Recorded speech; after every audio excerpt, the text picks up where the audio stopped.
Caribbean, Florida, South Carolina, and the Southeast. In your great mercy, be with them in these difficult times. Give us generous hearts that we may continue to use our gifts to support them and to build up this land we all love. All this we pray in your holy name. Amen.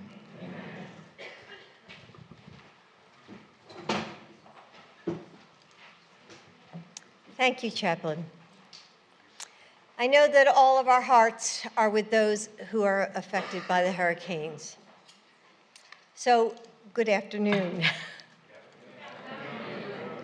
During Hispanic Heritage Month, we often lift up the stories of big moments and the people who made them. Those who shouted until they were heard, those who created movements whose stories end up in our history books. But behind the legendary moments and people, there are never names that make the headlines: parents and siblings, grandparents and neighbors, teachers and mentors, whose everyday decisions shape our lives and ripple forward, whose stories and legacies are left behind in the hearts of all they touched. Yes, our history is found in the big moments, but it's also found in the little ones as well. In the warmth of the hazy afternoon light, when you wrap yourself in the blanket that your grandma made, probably much like today, the one whose scent brings her memory to life.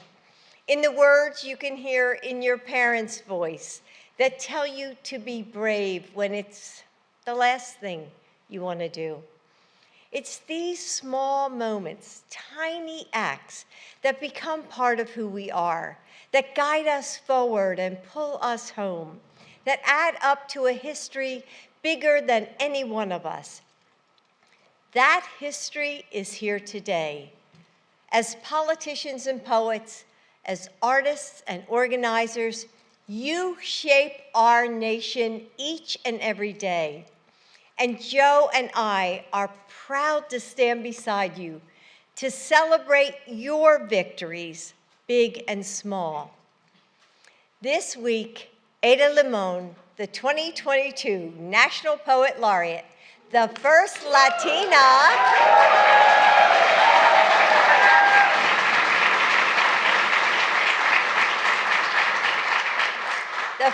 Latina National Poet Laureate, helped me host an event here for student poets. And weren't those students just amazing? Ada, where are you? Oh, hi. Hey.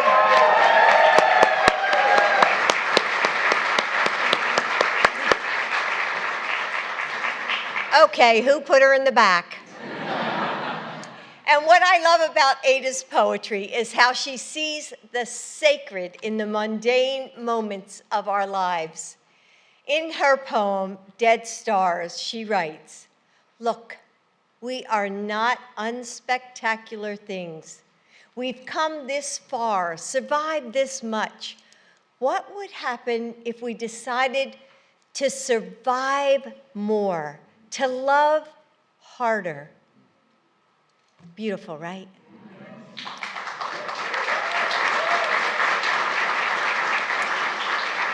You, all of us, we are not unspectacular things. As we write our future, we do it together, in the little moments and in the big ones, and most of all, with love. So thank you for joining us today and welcome to the White House.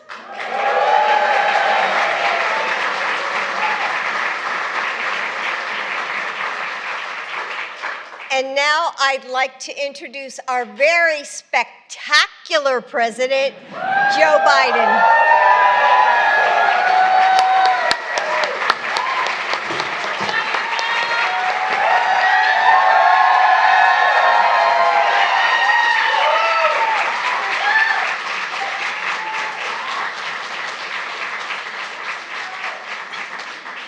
Bless me, Father, for I'm about to sin. How in the hell do you follow that? She's better at everything.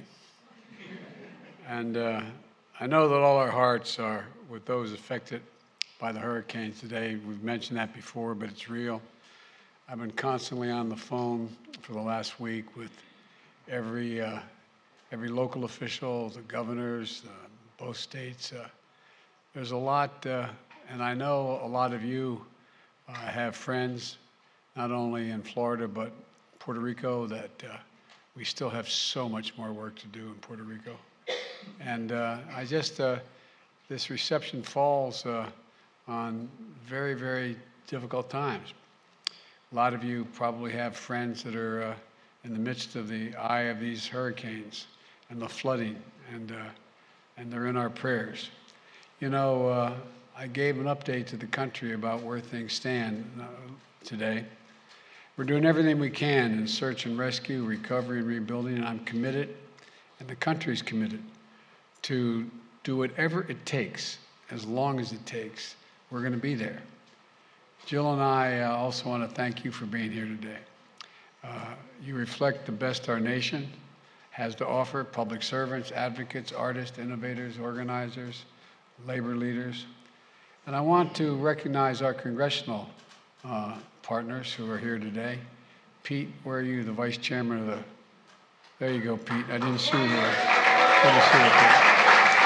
The vice chair of the House Democratic Caucus, Raul, chair of the Hispanic Bloc Caucus. There you go, Raul. Good to see you, man. Hiding behind. Earlier this month, I attended the annual dinner of the Congressional Hispanic Caucus Institute, along with so many of you here today. And it was a powerful night celebrating pride and possibilities, heritage and history. And that's what I see in all of you in this room tonight. You're proof that Hispanic history is American history. It's American history. As a matter of fact, as they say now, y'all were here before we were. I'll never forget, I won't get into that. But our ambassador to Mexico, good friend, former governor, I remember talking to him and he's saying, you know, I was saying, well, you know, I know you're doing such. I said, look, he said, my family's been here for 400 years. You know, it's the history that beats in the soul of our nation and that lives in the dreams of those who've only just arrived, a legacy of families who've been here like the ambassadors for generations. And for that reason, Congress should take action to honor the Latino community and women with their own museums in the National Mall. It's time.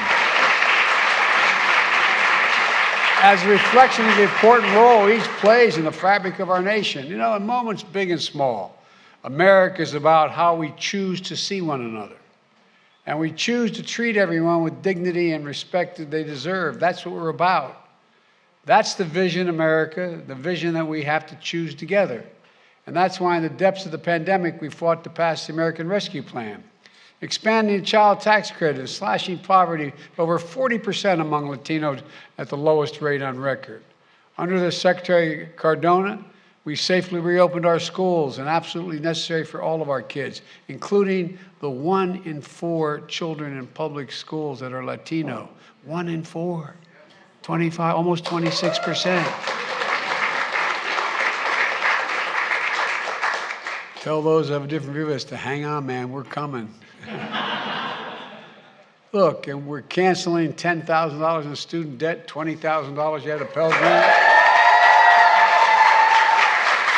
For tens of millions of Americans making less than $125 grand. And look, that means millions of Latino student borrowers with federal loans will see the debt forgiven.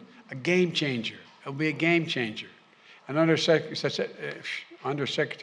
Becerra, we've helped more Latinos gain health insurance than ever before.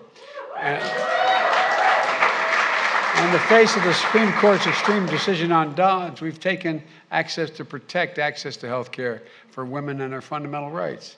This is going to impact Latinos all across America.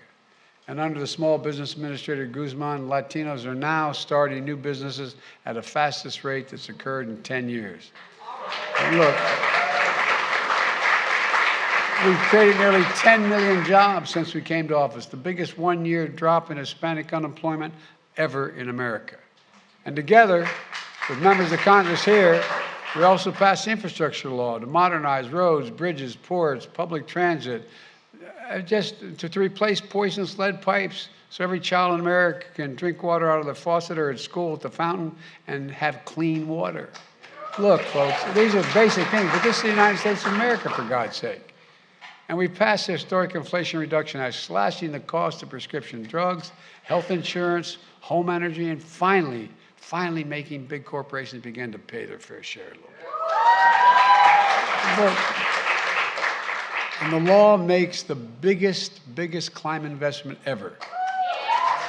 Bringing environmental justice to the front line, and bringing environmental justice to the front line and fence line communities. Look, along with Secretary Mayorkas, I'm also committed to fixing the immigration system for good.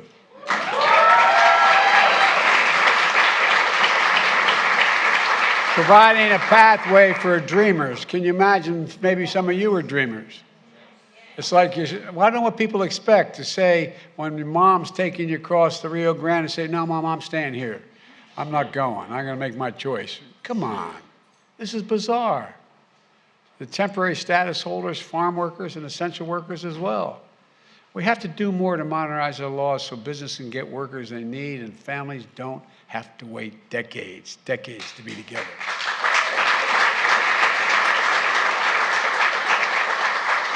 A few days after the massacre in Uvalde, Texas, Jill and I visited the school's memorial.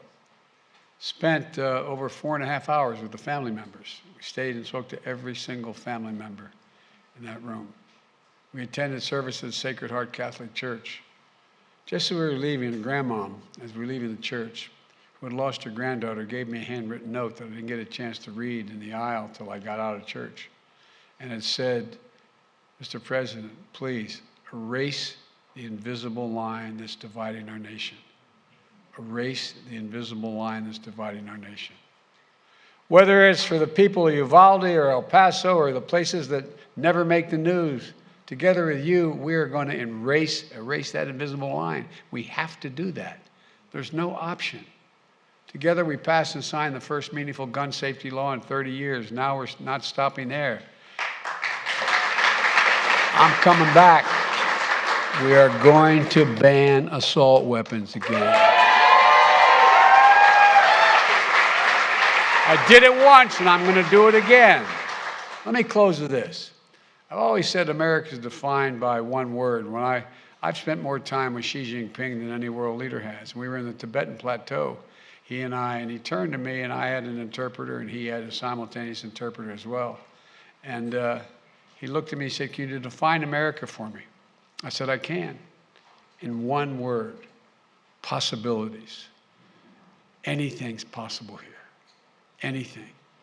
We're the only nation built on an idea.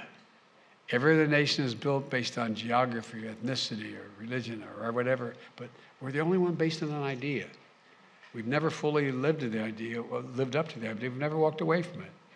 We hold these truths to be self-evident, that all men and women are created equal, endowed by their Creator with certain inalienable rights, life, liberty. We say it all the time, but that's who we are. That's the nation. We are a nation of immigrants, a nation of immigrants. And the possibilities that exist are no more evident anywhere than in the Hispanic community in the United States. I mean it sincerely. Think about it. Nowhere more evident courage and character that reflects who we are as a nation, a great nation, because we are good people. We are good people. So all I want to say is God bless you all. May God protect our troops, and I hope you enjoy the reception, and let's go get them, okay? Thanks. There's food at the other end. We have food at the other end.